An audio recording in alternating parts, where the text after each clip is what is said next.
हाँ जी। तो पहले तो शुक्रिया कि आप लोग आए। हमारी एक 26 नंबर एफआईआर रजिस्टर्ड है सेक्टर 5 थाने में। तो इसमें जीवन ज्योत नाम के कंप्लेनेंट थे। इनका कहना था कि वर्क वीजा ऑस्ट्रेलिया में वर्क वीजा के नाम पर इनसे करीबन 12 लाख की ठगी हुई है। और इसमें मेनली एक अंबाला बेस्ड कंसल्टेंसी फर्म थी सनफ्लाई ओवरसीज। उस उनके लोगों ने प्रॉमिस किया था कि भाई हम आपको ऑस्ट्रेलिया के वर्क वीजा पे बाहर भेजेंगे, और 12 लाख रुपए लिए थे। और ये जो पैसों का लेन देन है और जो वर्क वीजा दिया गया जो बाद में फोर्ज निकला, वो पूरा लेन देन हुआ था पंचकुला की जुरिस्डिक्शन में।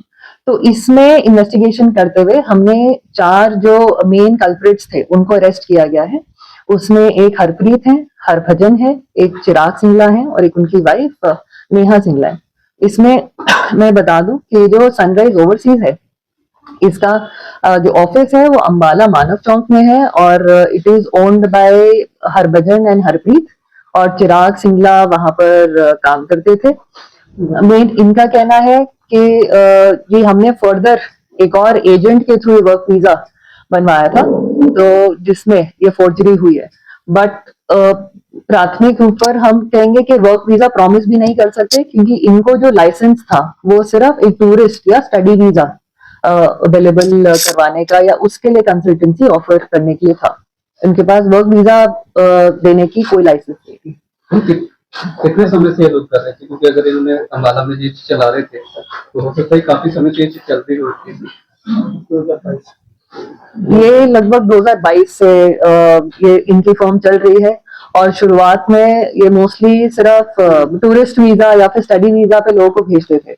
बट हाल ही में इन्होंने वर्क वीजा वाला अपना काम शुरू करा, और इसमें इसी के चलते इनके खिलाफ 6 एफआईआर अंबाला में भी हुई है, और एक फरवरी में हमारे पंचकुला में एफआईआर हुई थी। पहले जब शिकायतें थी अक्सर देखा जाता है ये लोग क्या करते हैं, जब एक बार इनके पे एफआईआर हो जाए, नाम बदल के उसी लाइसेंस पे दोबारा ये काम शुरू कर देते हैं। तो इन्होंने भी पहले कुछ ऐसा किया था, नाम बदल के दोबारा किसी जगह पे? जी, ऐसी कोई जानकारी नहीं है कि पहले भी इस फील्ड में इन्वॉल्व रहे हों। जैसे मैंने कहा कि जब इन्होंने अपनी कंपनी खोली, अपना सेंटर खोला, तब प्रॉपर लीगल काम ही कर रहे थे। इनने स्टडी और टूरिस्ट वीजा पर ही लोगों को भेजा।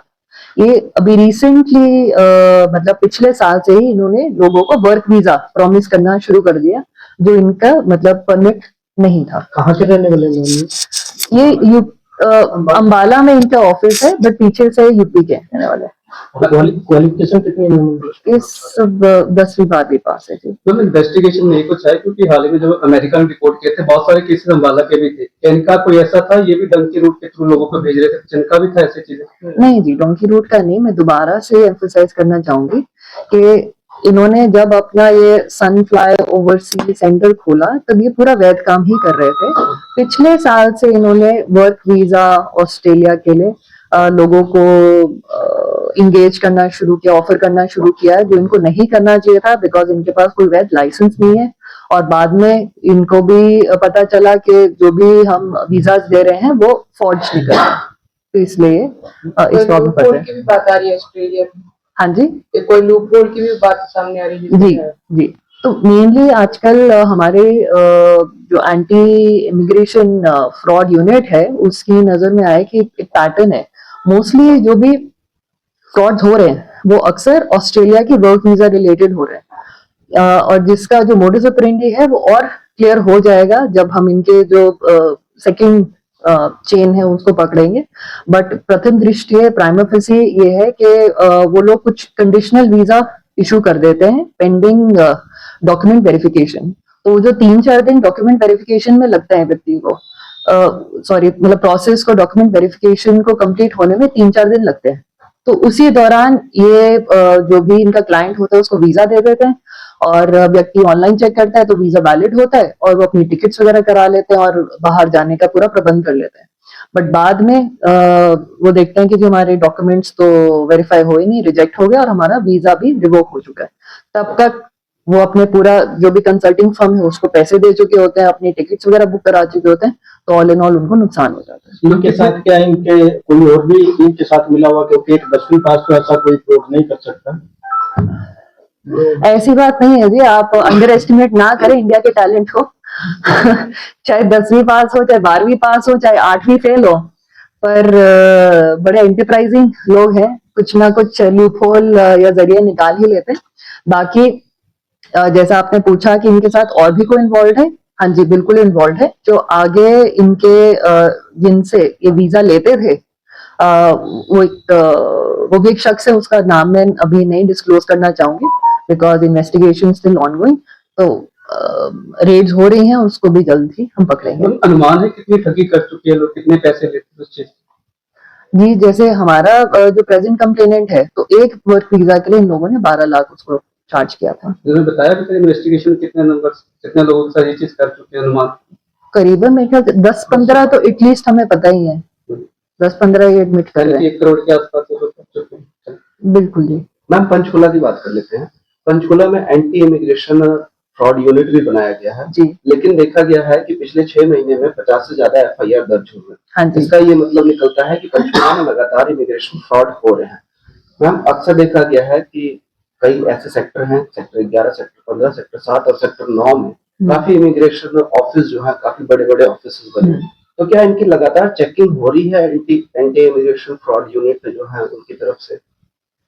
जी, उनके time to time licences check हो जाते हैं, बट मैं ये भी आपको बताना चाहूंगी, ये जो आप 50 करीब एफआईआर का जो जिक्र कर रहे हैं, वैसे आंकड़ों का आई एम नॉट श्योर कि सही में 50 एफआईआर हो गई हैं इस साल की या नहीं, बट जो इन्वॉल्वमेंट होती है अक्सर इंडिविजुअल्स की होती है, ऐसी इमिग्रेशन फर्म्स की इन्वॉल्वमेंट कम होती है। ये जो पर्टिकुलर केस है, इसमें फर्म सामने आई है और इस फर्म का भी इतना है कि टूरिस्ट और स्टडी वीजा के लिए लाइसेंस है, बट वर्क वीजा के लिए लाइसेंस नहीं है और उसमें ये फंसे। अदरवाइज हमारी जो मेजॉरिटी एफआईआर होती हैं उसमें देखा जाता है कि कोई फर्म इन्वॉल्व नहीं है, कोई एजेंट बोलता है कि जी मैंने अपने फलाने रिश्तेदार को भेजा है, आप मुझे पैसे दीजिए, मेरे पास बंदा है, मैं आपका वीजा करवा दूंगा। तो वो इंडिविजुअल्स के अगेंस्ट है। मोस्टली जो सेंटर्स हैं उनके अगेंस्ट हमें कोई कंप्लेंट आई नहीं है।